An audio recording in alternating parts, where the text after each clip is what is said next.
Hello and Assalamu alaikum and welcome to another episode of Nation's Voice with Shaban Mushtaq. I'm your host Shaban Mushtaq. अगर आपने अभी तक मेरा YouTube channel subscribe नहीं किया तो काइंडली मेरा YouTube चैनल शाबान मुश्ताक सब्सक्राइब कर लें और बेल आइकन को ज़रूर प्रेस कीजिएगा ताकि आने वाली तमाम लेटेस्ट वीडियोस की अपडेट्स आपको मिलती चली जाएं। आज हम जिस टॉपिक पे बात करने जा रहे हैं ये बड़ा इंपॉर्टेंट टॉपिक है। जैसे कि आप सबको पता है, कल prime minister of Pakistan Shahbaz Sharif ने जो है पाकिस्तानियों के ऊपर एक और टैक्स बर्डन इम्पोज कर दिया गया है और इसका नाम दिया गया है सुपर टैक्स। तो सुपर टैक्स क्या है, किस ब्रैकेट के ऊपर, किस इनकम ब्रैकेट के ऊपर कितना जो है ये एप्लीकेबल होगा, और इसके अलावा पाकिस्तान के टैक्स सिस्टम के अंदर क्या नई चीज़ें ऐड ऑन की गई हैं, ये तमाम चीज़ें हम देखेंगे आज के शो के अंदर। और शो के आखिर में मैं आपको ये भी बताऊंगा कि किस तरह से पाकिस्तान का जो बजट है डेफिसिट उसको कम किया जा सकता है और पाकिस्तान के तमाम लोगों को जो है वो टैक्सेस को देने की आदत नहीं है जो कि अब उनको डेवलप करनी चाहिए, क्योंकि इस वक्त मुल्क एक बहुत ही मुश्किल हालात में गुजरा है और हम सबको अपना अपना हिस्सा इसके अंदर डालना चाहिए।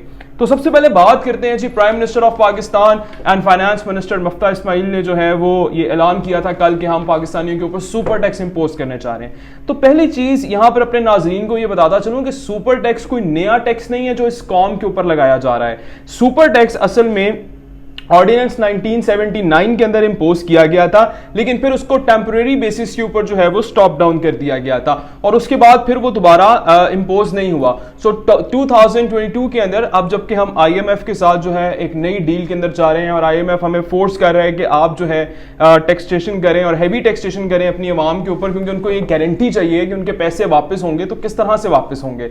तो फिर जो है prime minister of Pakistan and finance minister of Pakistan Miftah Ismail ने जो है वो ये क्या किया है कि सुपर टैक्स इंपोज किया है। सुपर टैक्स असल में मैक्सिमम 10% जो है वो इंपोज किया गया है और इसके अंदर 13 आपकी इंडस्ट्रीज को जो है वो हिट किया गया है। अच्छा, इसकी सेग्रीगेशन क्या है मैं अभी फर्दर इसकी डिटेल में जाता हूं, लेकिन उससे पहले मैं आपको बताऊं कि सुपर टैक्स जो है, और या इसको पॉवर्टी एलिवेशन टैक्स भी कहा गया है, ये सिर्फ आपने वन टाइम पे करना है। This is not a tax that is to be paid every year. आपको ये हर साल पे नहीं करना, आपको ये टैक्स सिर्फ एक दफा पे करना है और उसके बाद फिर जो है अगर जरूरत पड़ी तो दोबारा।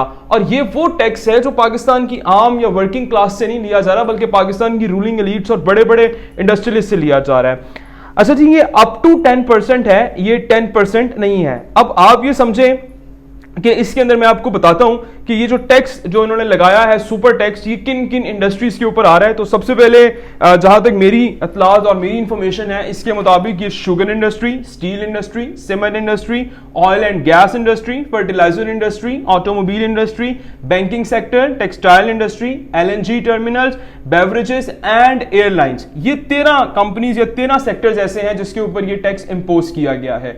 अब बात यह आती है कि ये पाकिस्तान के वो सेक्टर्स हैं जो बिलियंस ऑफ डॉलर्स जो है इस मुल्क से कमाते हैं और उसका टैक्स प्रोपोर्शन जो है उस लिहाज से पे नहीं करते। They are already paying 29% of the taxes according to their income, जो बढ़ा के 49% कर दी गई है, क्योंकि मुल्क इस वक्त एक मुश्किल हालात के अंदर है और आप जैसे जानते हैं कि इस वक्त IMF से बेल आउट पैकेज लेना हमारे लिए बहुत ज्यादा जरूरी हो चुका है। डॉलर 210 रुपए पे जा पहुंचा है, पाकिस्तान के पास ऑयल रिजर्व्स खरीदने के पैसे नहीं है। तो इन तमाम चीजों को मद्देनजर रखते हुए ये सुपर टैक्स इंपोज किया गया है। और ये जो सुपर टैक्स इंपोज किया गया है ये आप जान लें कि ये पाकिस्तान की बड़ी बड़ी इंडस्ट्रियलिस्ट को हिट करेगा, पाकिस्तान की छोटी इंडस्ट्रियलिस्ट को और छोटे लोगों को हिट नहीं करेगा।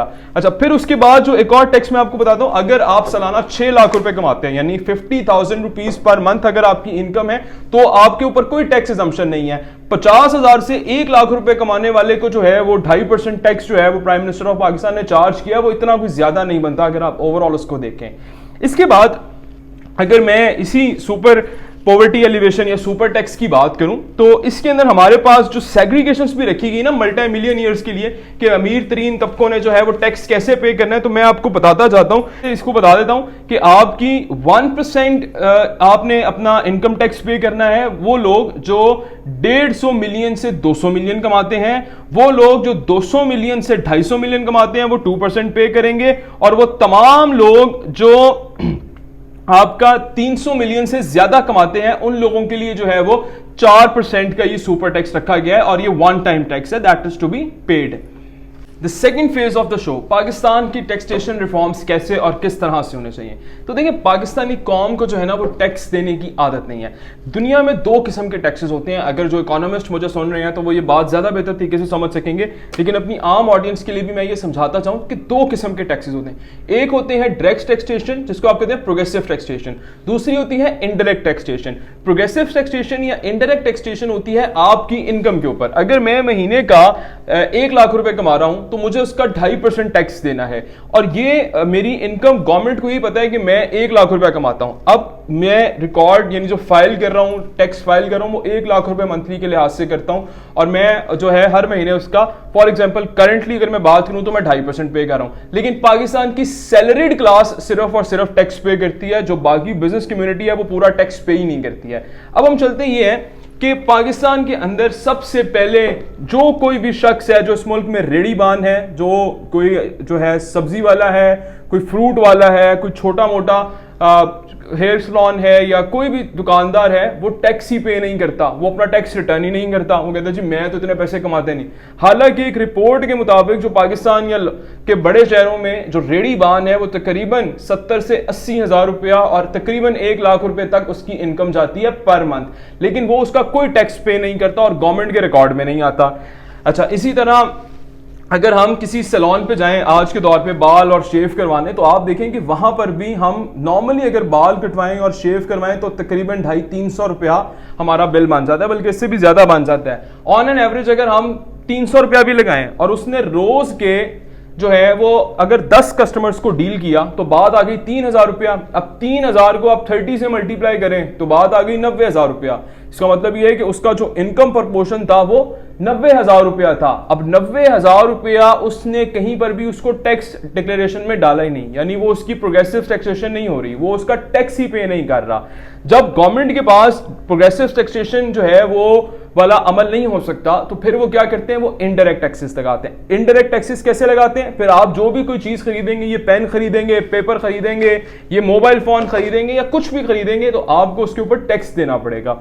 वो टैक्स फिर गवर्नमेंट जो है वो एक जनरल अमाउंट पे लगा देगी। वो कहेगी जी फॉर एग्जांपल इस पेन के ऊपर जो है ना 2 रुपए टैक्स है, इस पेपर के ऊपर जो है वो 1 रुपए टैक्स है। तो अब 1 लाख रुपया कमाने वाला ये पेन खरीदे या 10,000 रुपए कमाने वाला ये पेन खरीदे, उन दोनों को 2 रुपए टैक्स देना पड़ेगा।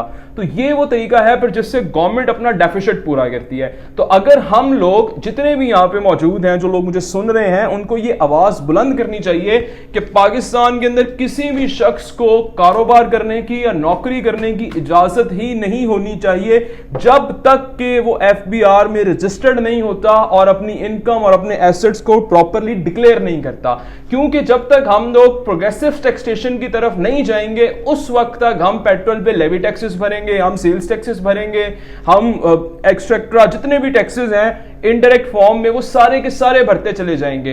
तो इन सब से बचने का तरीका यही है कि हमें डायरेक्ट टैक्सेशन की तरफ जाना चाहिए ताकि अमीरों पे टैक्स ज्यादा लग सके और गरीबों को टैक्स रिलीफ मिल सके।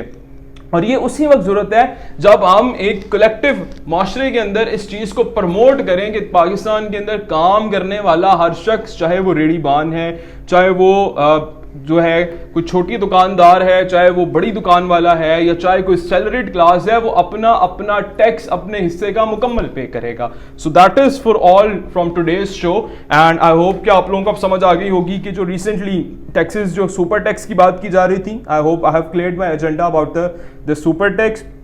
और फिर दूसरा जो सजेशन मैंने दिया है, आई थिंक अगर हुकूमती ऐवानों में लोग मुझे सुन रहे हैं तो उनको चाहिए कि फिल फॉर इस चीज़ पर अमल दरामद कराएं कि पाकिस्तान में तमाम कारोबारी लोग, चाहे वो छोटे कारोबारी हैं, रेड़ीबान हैं, दुकानदार हैं, जो भी हैं, हम उनको डायरेक्ट टैक्सेशन की तरफ लेके जाएंगे और उसके लिए उनको अपना कारोबार रजिस्टर्ड कराना पड़ेगा और इसके अलावा कोई दूसरा हल नहीं है। Thank you so much and that's all from today's. Take care, Allah हाफिज़।